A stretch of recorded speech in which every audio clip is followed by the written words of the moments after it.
ચાલો વિદ્યાર્થી મિત્રો, આજે આપણે ધોરણ 6 નું કાવ્ય નંબર 7 પગલે પગલે, જેના લેખક છે સંત બાલ. આજે આપણે તેનો અભ્યાસ કરીશું. સૌપ્રથમ લેખક પરિચય મેળવી લઈએ. પગલે પગલે કાવ્ય, તેના લેખક છે સંત બાલ. જન્મ 26/8/1904 ના રોજ અને તેમનું મૃત્યુ 26/3/1982 ના રોજ થયું. સંત બાલનો જન્મ મોરબી તાલુકામાં આવેલા ટોળ ગામમાં થયો હતો. સંત બાલનું સંસારી નામ શિવલાલ હતું. તેમનું મૂળ નામ શું હતું? તો કે શિવલાલ. તેઓ ક્રાંતિકારી જૈન સંત હતા. અને આમ પણ તેને જન્મથી લઈ અને મૃત્યુની તારીખ આપણે જોઈ શકીએ 1904 થી 1982. આ સમયગાળામાં ભારતની આઝાદીની ચળવળો ચાલતી હતી. એટલે લેખક પણ પોતે ક્રાંતિકારી જૈન કવિ હતા. તેમણે જૈન ધર્મ, ભારતીય દર્શનો તેમજ આધ્યાત્મ વિશે વિપુલ સાહિત્ય સર્જન કર્યું હતું.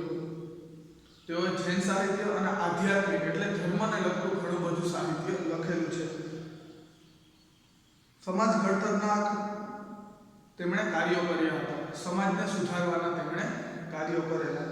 તેમની પ્રેરણાથી ગુજરાત અને મહારાષ્ટ્રમાં કેટલીક સંસ્થાઓ મુનિશ્રીના આદર્શ પ્રમાણે કાર્ય કરી રહી છે. સર્વધર્મ પ્રાર્થના, નિસ્તવાત્સલ્ય મહાવીર, બ્રહ્મચર્ય સાધના, ધર્માનુબંધ અને વિશ્વ દર્શન જેવા 10 પુસ્તકો તેમણે આપ્યા છે. આવા 10 પુસ્તકો તેમણે લખેલા છે.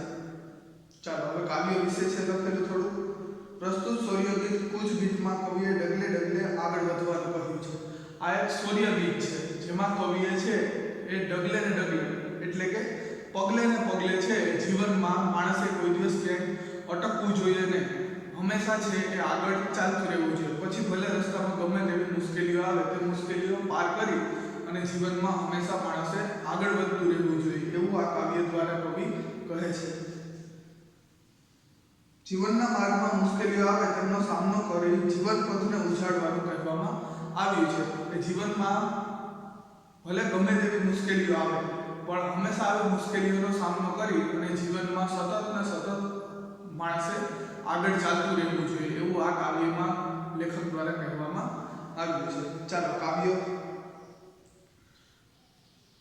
પગલે પગલે સાવધ રહીને પ્રેમળતા પ્રગટાવીએ જાય. પગલે પગલે સાવધ રહીને, ડગલે અને ડગલે સાવધાન રહી અને પ્રેમળતા પ્રગટાવી જાય. તું બધે પ્રેમની ભાવના પાથરતો રહે.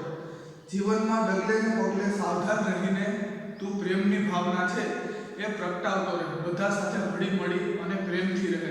લેખક કહે છે કે જીવનમાં આપણે હંમેશા આગળ તો વધવું જોઈએ, પણ સાથે સાથે આપણી સાથે જે લોકો છે તેની સાથે આપણે પ્રેમભર્યું વર્તન પણ કરવું જોઈએ અને બધા સાથે પ્રેમથી રહીને હળી મળીને જીવનમાં આગળ ચાલવું જોઈએ. અંતરને અજવાળી વીરા પંથ તારો કાપીએ જા. અંતર એટલે આપણે કાવ્યના સંદર્ભમાં મન અથવા તો હૃદય. અંતરને અજવાળી વીરા પંથ તારો કાપીએ જા. પંથ એટલે રસ્તો.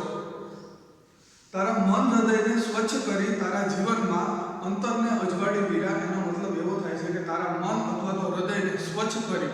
આપણું મન અને હૃદય જો ચોખ્ખું હોય તો જ આપણે જીવનમાં આગળ વધી શકીએ. બાકી આપણે કોઈ વિશે આપણે દ્વેષની ભાવના રાખીએ કે બીજાને નીચું પાડી દેવાની આપણે ભાવના રાખીએ તો આપણે પણ આપણા જીવનમાં આગળ વધી શકીએ નહીં.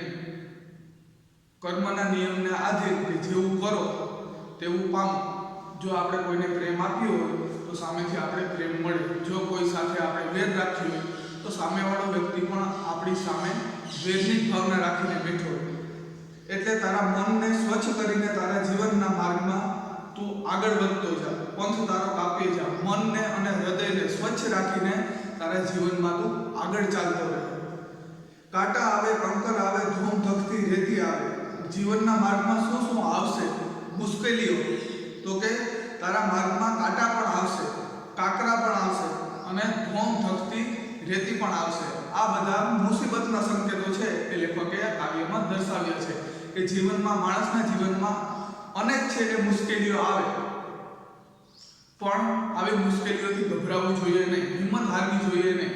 હંમેશા આ મુશ્કેલીઓમાંથી બહાર નીકળી આ મુશ્કેલીઓને હરાવવા માટેનો છે એ સતત પ્રયત્ન કરતો રહેવું જોઈએ. કાંટા આવે, કંકર આવે, ધોમ ધકતી રેતી આવે, તારા માર્ગમાં કાંટા આવશે, કાકરા પણ આવશે, ઘણી બધી અડચણો આવશે, ઘણી બધી મુશ્કેલીઓ આવશે. સખત તાપમાં તપેલી રેતી, ધોમ થકતી એટલે ધોમ એટલે સૂર્યનો સખત તડકો અને થકતી એટલે તપતી, ધોમ થકતી રેતી. અને કોઈ મોટી મુશ્કેલી પણ આવી શકે, નાની નાની તો બરોબર, પણ કોઈ મોટી મુસીબત પણ આવી પડે, પણ કોઈ દિવસ હિંમત હારવી જોઈએ નહીં. તારા માર્ગમાં કાંટા આવશે, કાંકર આવશે, ધોમ ધકતી રેતી પણ આવશે, ખાંડાની ધારે ને ધારે ધૈર્ય ધારી ચાલ્યો જા, છતાં તું તલવારની ધારની જેમ,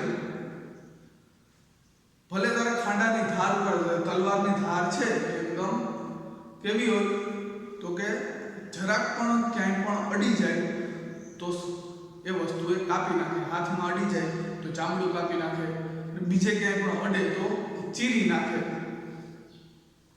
એટલે ગમે તેવી મુશ્કેલીઓ હોય માણસના જીવનમાં, ભલે ગમે એવું દુર્ગમ કામ હોય, મુશ્કેલ કામ હોય, તલવારની ધાર ઉપર ચાલવા જેવું કામ હોય, એ છતાં પણ કોઈ દિવસ માણસે હાર માનવી જોઈએ નહીં.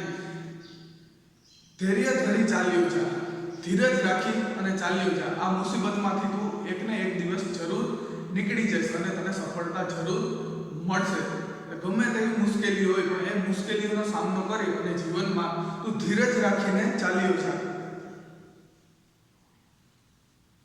ને દુર્ગમ પંથ કાપ્યો છે, ભલે ગમે તેવો દુર્ગમ પંથ હોય, મુશ્કેલ માર્ગ, દુર્ગમ એટલે મુશ્કેલ માર્ગ, રેતી આવે, કાકરા આવે કે પછી તલવારની ધાર ઉપર ચાલવા જેવું મુશ્કેલ કામ હોય, ભલે ગમે તેવી મુસીબતો હોય પણ ધીરજ રાખી અને આ મુશ્કેલ પરિસ્થિતિમાંથી તું આગળ ચાલ્યો છે. હિંમતકારી થતો ના, સ્વાર્થ સામે જોતો ના, હિંમત હારતો નહીં. કોઈ દિવસ માણસે હિંમત હારવી જોઈએ નહીં. અને સ્વાર્થ સામે જોતો ના, ખાલી કર્મ કરવાનું. ગમે તેવી મુસીબત હોય એ મુસીબતમાંથી બહાર નીકળવાનું.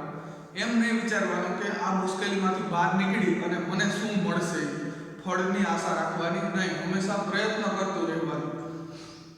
હિંમતકારી થતો ના, સ્વાર્થ સામે જોતો ના.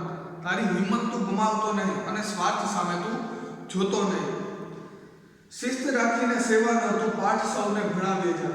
શિસ્ત એટલે આજ્ઞા કે નિયમનું પાલન કરવું. શિસ્ત સાથે તું છે એ સેવાના કાર્યો કરતો જા. શિસ્ત, શાંતિ અને સેવાનો તું પાઠ સૌને ભણાવી તો જા.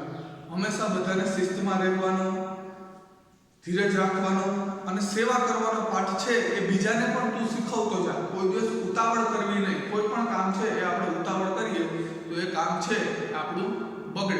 તો ધીરજ રાખી અને આપણે એ કાર્ય કરીએ તો એ હંમેશા કામ છે એ સારું જ થાય. ઉતાવળ કરેલું કામ છે એ હંમેશા બગડે. એટલે લેખક આમાં કહે છે કે શિસ્ત, શાંતિ અને સેવાનો તો પાઠ સૌને આપે જા. કે માણસમાં શિસ્ત પણ હોવી જોઈએ, તેનામાં ધીરજ પણ હોવી જોઈએ. શાંતિ એટલે ધીરજ અને સેવા, કે સમાજની સેવા કરવાનો પણ ગુણ તેનામાં હોવો જોઈએ. આ બધા જ ગુણોનો પાઠ છે એ તું સમાજને ભણાવતો જા. કે સમાજમાં તારા ગુણોને છે એ તું બીજા વ્યક્તિઓને પણ તું શીખવતો જા. શિસ્ત, શાંતિ અને સેવાનો તું પાઠ સૌને આપે જા. અને દુર્ગમ પંથ કાપે જા. અને ગમે તેવો મુશ્કેલ રસ્તો હોય, જો આ ત્રણ વસ્તુ છે એ માણસ પોતાના જીવનમાં ઉતારી લે, શિસ્ત, શાંતિ અને સેવાની ભાવના, તો હંમેશા ગમે તેવી મુશ્કેલીમાંથી પણ તે બહાર આવી શકે.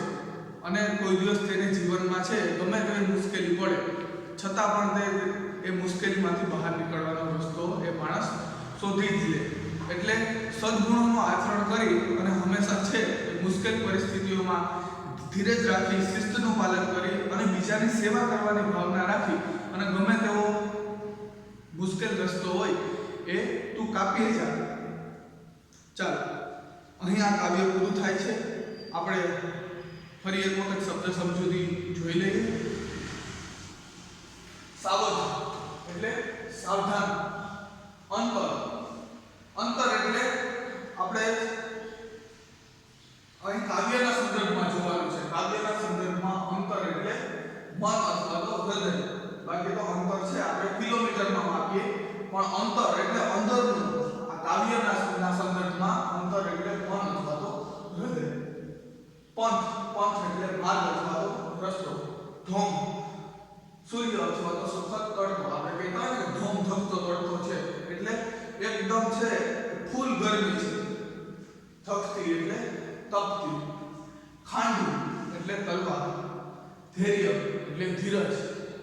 દુર્ગમ એટલે મુશ્કેલ માર્ગ. અને શિસ્ત એટલે આજ્ઞા કે નિયમમાં રહેવું. Thank you.